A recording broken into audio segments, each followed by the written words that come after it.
The Albanese Labor government has now demonstrated that it's not interested in democracy, freedom and security. It doesn't seem particularly interested in defeating terrorism, and it's not even interested in maintaining our key alliances. No, what it's more interested in is posturing, activist posturing masquerading as foreign policy. The Prime Minister and his Foreign Minister Penny Wong have taken unprecedented, hypocritical and pointless action against democratically elected politicians in Israel. They've imposed travel bans and financial sanctions on Israeli Security Minister Itamar Ben-Gvir and Finance Minister Bezalel Smotrich.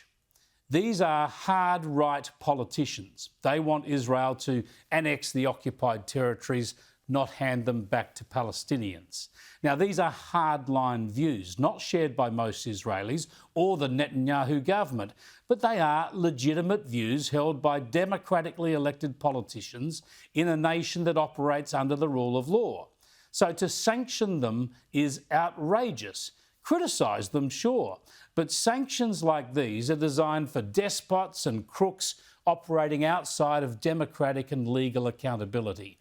Yet Australia now sanctions Israeli politicians in a way we don't tackle the thugs and human rights abusers of China or even extreme politicians in Pakistan, Indonesia or South Africa. The action has been taken in cahoots with the UK, Canada, New Zealand and Norway. Israel, of course, is offended. Listen to the way Wong tries to justify this.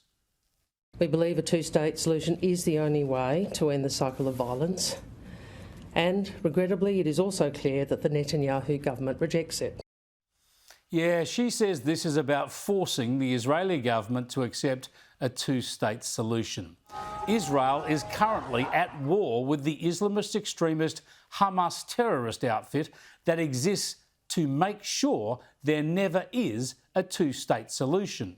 Hamas exists to eliminate Israel. Hamas started this war with its October the 7th atrocities against Israel and perpetuates the war by continuing to hold hostages, alive and dead, in an ongoing war crime, and by refusing to lay down its arms and surrender. Yet Wong and Albanese target Israeli politicians. How morally and strategically confused.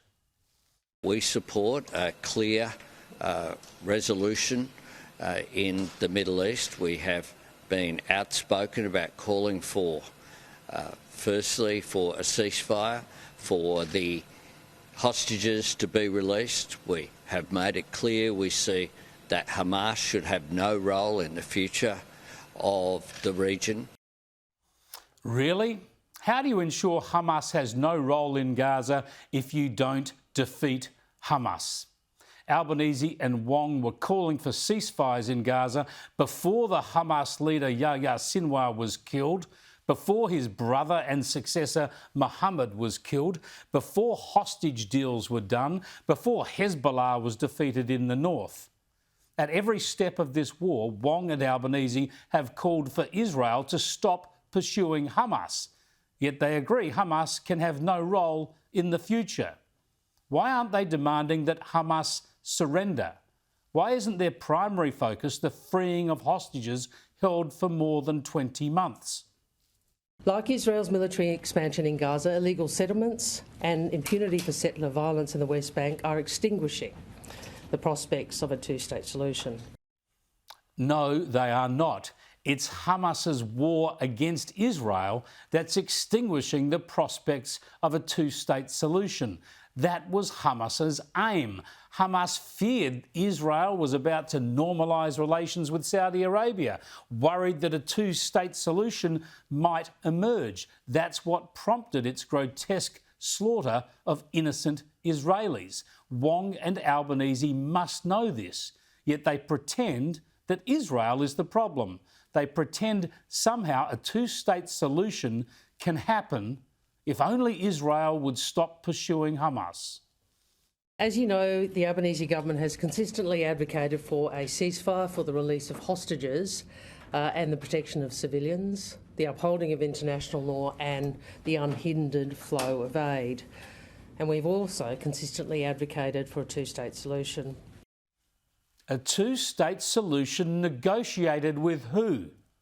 Not with Hamas, obviously. With Fatah? With the Palestinian Authority?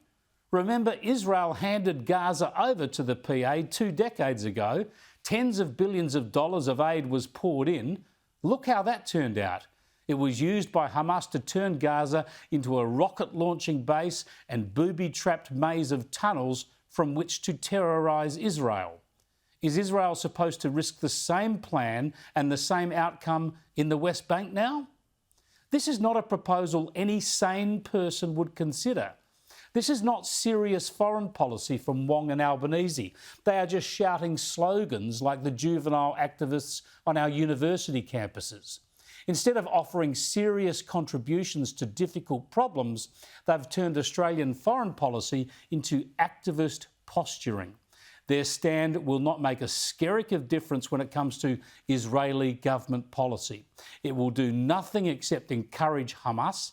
Any extra pressure on Israel only helps the Hamas propaganda game. This further damages our relations with Israel, and importantly, it's also an unnecessary slap in the face to America. Secretary of State Marco Rubio issued a statement saying these sanctions do not advance US-led efforts to achieve a ceasefire, bring all hostages home and end the war. We reject any notion of equivalence. Hamas is a terrorist organisation that committed unspeakable atrocities, continues to hold innocent civilians hostage and prevents the people of Gaza from living in peace. We remind our partners not to forget who the real enemy is. The United States urges the reversal of the sanctions and stands shoulder to shoulder with Israel. Now that is a clear position and a clear repudiation of Australia's confusion. So think about where Labor's diplomacy has put us now. Just when Albanese is likely to meet the US President at the G7, just when he needs a favour from Donald Trump on trade, he takes a slap at the US position on Israel, risks further acrimony with the US for no material gain. This is unwise diplomacy, damaging Israel and risking another spat with the US for no gain, just for the sake of repeating some anti-Israel slogans. The PM was asked today whether he was worried about repercussions in Washington. No. Australia makes their own decisions based upon the assessments that we make, and we've joined with 4 of the Five Eyes countries, including New Zealand, Canada and the United Kingdom, as well as Norway. Yeah, great. We've thrown our lot in with the UK, Canada, New Zealand and Norway. That'll smooth it over. Just when we have an appalling rise of anti-Israeli sentiment in this country and virulent anti-Semitism, we have a government intent on demonising Israel. This is reckless at home and abroad. It sends the message to extremists and terrorists that the way to put pressure on Israel is to use violence against it. Hamas slaughters Israelis in a sick plot to incite war and demonise Israel, and Australia bans Israeli visitors and sanctions its politicians, turning Israel into a pariah state in moves that will be cheered by Hamas. You do not eliminate extremism by rewarding it.